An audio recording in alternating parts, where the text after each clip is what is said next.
नमस्कार दोस्तों, स्वागत है यूपीएससी वाला पे। आज एक न्यूज की बात करते हैं। बांग्लादेश में जो जून जुलाई में जो हिंसा हुई थी, जिसकी वजह से जाने कितने हजारों लोगों की जानें चली गई, कितनी ही माइनॉरिटी कम्युनिटियां, कितनी हिंदू कम्युनिटी जिनको अपनी जान गंवानी पड़ी, शेख हसीना को अपनी गद्दी छोड़ के भागना पड़ा और ये इंडिया आके रहने लगी। अब ये मुसीबत इंडिया के लिए एक सिरदर्दी बन गई है।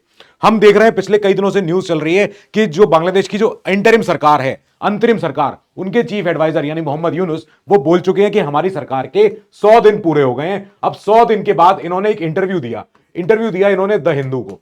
अब इन्होंने बताया कि द हिंदू के माध्यम से कि हम क्या चाहते हैं, हम शेख हसीना का एक्स्ट्राडिशन चाहते हैं। इस दौरान आप देख रहे होंगे, न्यूज में भी आ रहा होगा कि बांग्लादेश ने क्या क्या किया है। इंटरपोल से मदद मांगी है, इंटरपोल के अलावा जितने भी इंटरनेशनल जो क्रिमिनल कोर्ट होती है उनसे मदद मांगी है। उनको बोला है कि हमको चाहिए शेख हसीना वापस, हमको इनसे कुछ बातें करनी है जो अधूरी रह गई हैं। अब कुल मिला के क्या मामला है, शुरू हुआ था आरक्षण की लड़ाई से।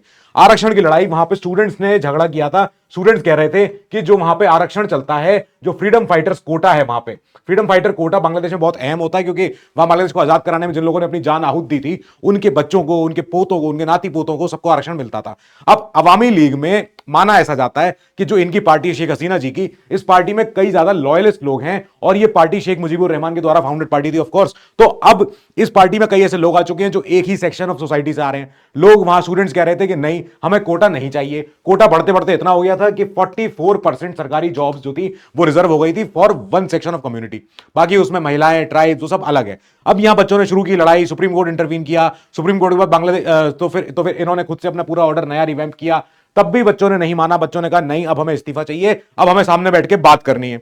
इसके बाद हम देख रहे थे कि ये जो लड़ाई और आगे जाती गई। अब ये लड़ाई जब इतनी आगे जा चुकी थी, हमें तो पता चल चुका था कि इनको भागना पड़ा बांग्लादेश छोड़ के, और ये इंडिया आगे रहने लग गई। अब ये बन गई इंडिया के लिए सिरदर्दी। यहां पे जो मोहम्मद यूनुस जी ने जो बताया कि हम अब चाहते, बांग्लादेश की सरकार अब चाहती है कि ये इस समय ये आ जाए वापस बांग्लादेश। हमें इनसे कुछ बातें करनी है। इनके खिलाफ मामले चल रहे हैं, केसेस चल रहे हैं, कम से कम 33 केस हैं। ये 33 केस कौन से हैं? जो बांग्लादेश में जो प्रोटेस्ट हुए थे, जब उस समय ये रूल कर रही थी, उस समय पे जाने कितने हजार लोगों की जान चली गई थी। और इनकी सरकार के द्वारा एलिजेडली बहुत ज्यादा ये एकदम क्रैकडाउन किया गया था सारे प्रोटेस्ट के ऊपर। बच्चे चले गए, बच्चों की सब बहुत कुछ नुकसान हुआ। अब इसके बाद जो आज उन्होंने इंटरव्यू दिया है, ये इंटरव्यू काफी अहम हो गया है हमारे आईआर के लिए, हमारे इंटरनेशनल रिलेशंस के लिए, जियोपॉलिटिक्स के लिए। क्यों? क्योंकि बांग्लादेश हमारे साथ सीईपीए साइन करने वाला था। हमारे साथ बांग्लादेश सार्क में है, जिसमें पाकिस्तान भी है ऑफ कोर्स। और अभी इस बीच में आपको याद होगा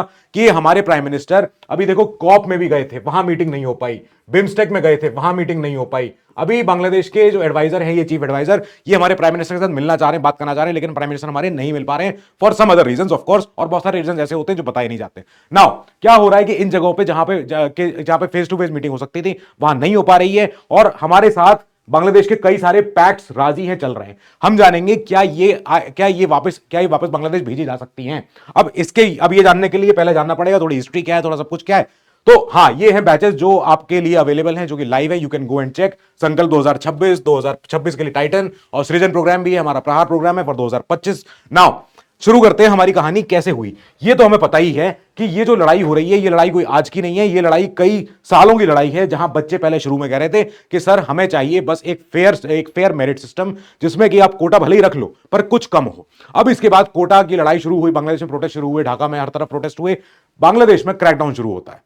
शेख हसीना जी की सरकार ने क्रैकडाउन किया और कई सारे बच्चों की बेवजह एक्स्ट्रा जुडिशियल किलिंग में जान चली गई। इसके बाद इनको जाना पड़ा। अब जो मोहम्मद यूनुस जी हैं, जो वहां के चीफ एडवाइजर हैं इस समय की अंतरिम सरकार के, उन्होंने कहा कि हम अब चाहते हैं जो इनका 15 साल का जो रूल जो खत्म हो गया फाइनली, अभी वापस इंडिया से बांग्लादेश आए, हमें इनसे बात करनी है। हम इंटरनेशनल जो हमारा आईसीसी होता है, क्रिमिनल कोर्ट होता है, हम उस पर बात कर रहे हैं। हम इंटरपोल से बात कर रहे हैं। हम इंटरपोल से बात करते हुए चाह रहे हैं कि इंटरपोल हमको दिलवा दे हमारी आउटसाइड प्राइम मिनिस्टर इंडिया में रहती हैं, अब इंडिया में रह के पॉलिटिकली इंटरफियर कर रही हैं। यहां पे बात समझने वाली ये है कि जो पॉलिटिकली जो ऐसे एग्जिटेड लोग होते हैं, इनको बोलते हैं एग्जाइल में जी रहे हैं। तो अभी फिलहाल शेख हसीना जी करेंटली इन प्रैक्टिस एक एग्जाइल्ड गवर्नमेंट ये अपनी चला रही है। और एग्जाइल्ड गवर्नमेंट का कोई मतलब नहीं रह जाता प्रैक्टिकली, क्योंकि अभी जो बांग्लादेश में जो सरकार है वो ये है, जो इंटरिम सरकार है, जो वहां पे चुनाव करवाएगी, जो वहां पे कई सारे काम करवाएगी और किसी तरह बस वो स्टेबल करवा दे। नाउ आइडिया ये है, ये जानना चाहिए कि यहां पे अब जब इलेक्शन हो, जब भी हो जाए, टाइमली हो जाए, जैसे भी हो जाए, कई सारी पार्टीज हैं यहां पे। और इंटरव्यू में मोहम्मद यूनुस जी ने बता दिया कि हम ये इलेक्शन करवाएंगे ईमानदारी से, यहां पे इलेक्शन कमीशन बनवाया जाएगा। इसके अलावा वहां पे कॉन्स्टिट्यूशन कमीशन भी आ रहा है दोबारा, क्योंकि बांग्लादेश की आप इस समय न्यूज सुन रहे होंगे, हर जगह फेसबुक, इंस्टाग्राम, हर जगह पे रील्स आती हैं और न्यूज आती है, वीडियो आती है कि यहां पे बांग्लादेश में कई ज्यादा माइनॉरिटीज के साथ, खासकर हिंदू माइनॉरिटीज के साथ, क्रिश्चियन माइनॉरिटीज के साथ बहुत ज्यादा बदसलूकी हो रही है, एट्रोसिटीज हो रही है और इनके सिविल राइट्स को बहुत ज्यादा जो है नुकसान पहुंच रहे हैं।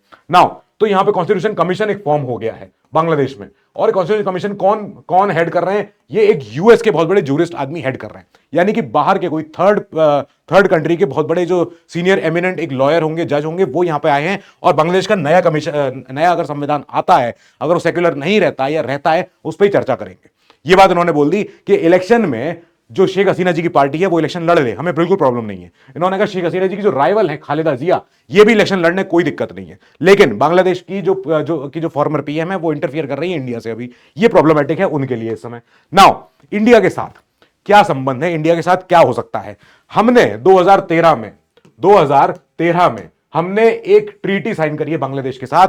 ये ट्रीटी क्या है? ये ट्रीटी है एक्स्ट्राडिशन की, मतलब हम अपना कैदी आपके यहां भेज सकते हैं, आप अपना कैदी हमारे यहां दे सकते हैं अगर हमें चाहिए तो।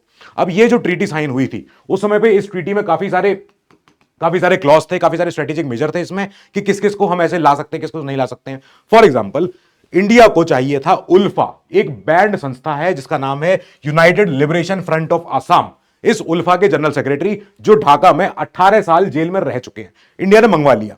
इसके बाद इसके बाद बांग्लादेश को चाहिए था मुजीबुर रहमान जी के 2 कातिल जो इंडिया में थे, और इंडिया ने कहा ठीक है 2020 में हम भेज रहे हैं इनको, और 2020 में इंडिया ने सक्सेसफुली हमने भेज दिया था कि जो दो असैसिन्स थे, ये जिन्होंने शेख जी की हत्या करी थी, जो उस समय बांग्लादेश के फॉर्मर फाउंडर थे, तो इनकी हत्या हुई थी और इनकी हत्या में शामिल जो 2 लोग थे उनको इंडिया ने एक्स्ट्राडाइट करके भेजा था वहां पर कि जाओ ले जाओ, एग्जीक्यूशन करना है आप जानो। अब यहां पे क्वेश्चन ये है, अगर इंडिया इस समय शेख हसीना जी वाली जो रिक्वेस्ट है अगर उसको एक्सेप्ट नहीं करे तो?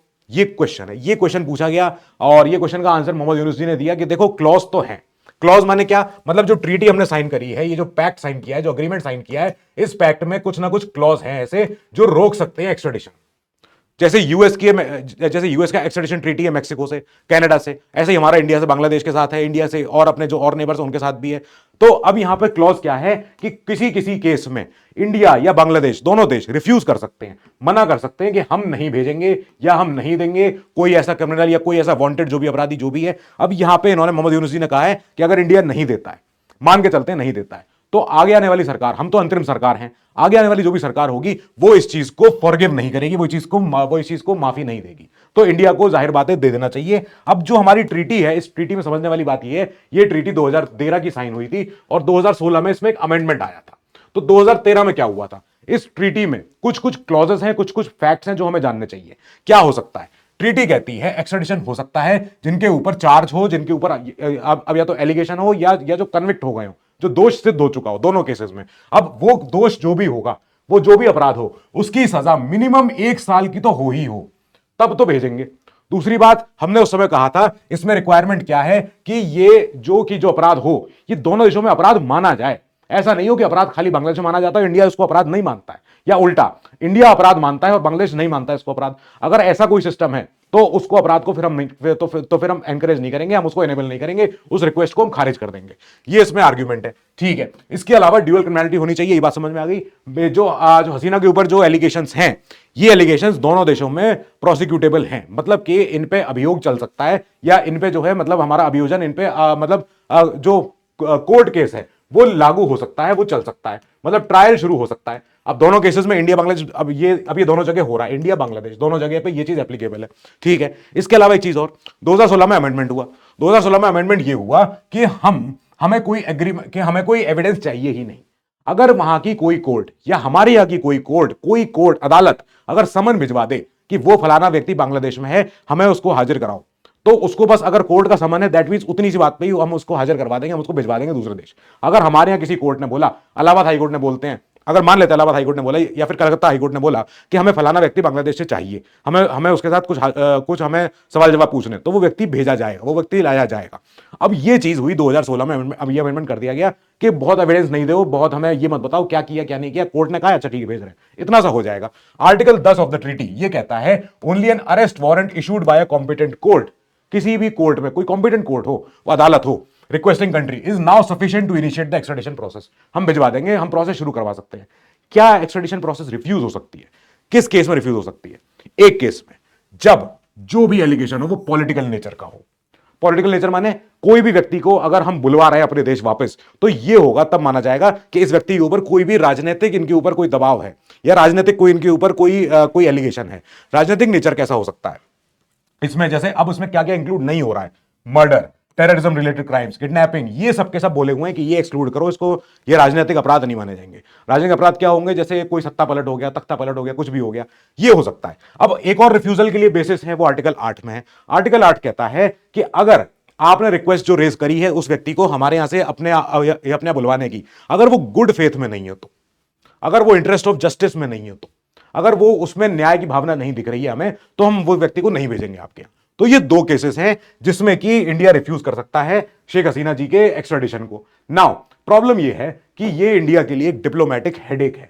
अब इंडिया को डिप्लोमेसी के द्वारा, यानी कि बात करते हुए, चाहे सीधे रास्ते से, चाहे ट्रैक टू डिप्लोमेसी से, किसी भी हाल से, हमें अपने रिश्ते सुधारने हैं, हमें अपने रिश्ते बराबर रखने हैं, क्योंकि बांग्लादेश हमारा बहुत बड़ा साउथ एशिया का हाईएस्ट ट्रेडिंग पार्टनर है, हाईएस्ट ट्रेडिंग पार्टनर है। तो जहां पैसे की बात आती है, जहां पे ट्रेड की बात आती है, वहां पे सारे रिश्ते बनाए जाने चाहिए, वहां पे सारे रिश्ते बनाए रखने जाने चाहिए। ये इंडिया के फायदे में भी है, बांग्लादेश के फायदे में भी है। सो विद दिस करते हैं इस न्यूज को कंक्लूड। इस न्यूज में जो डेवलपमेंट आएगा हम उसको फिर टेकअप करेंगे। Till then you keep studying, stay safe, good luck.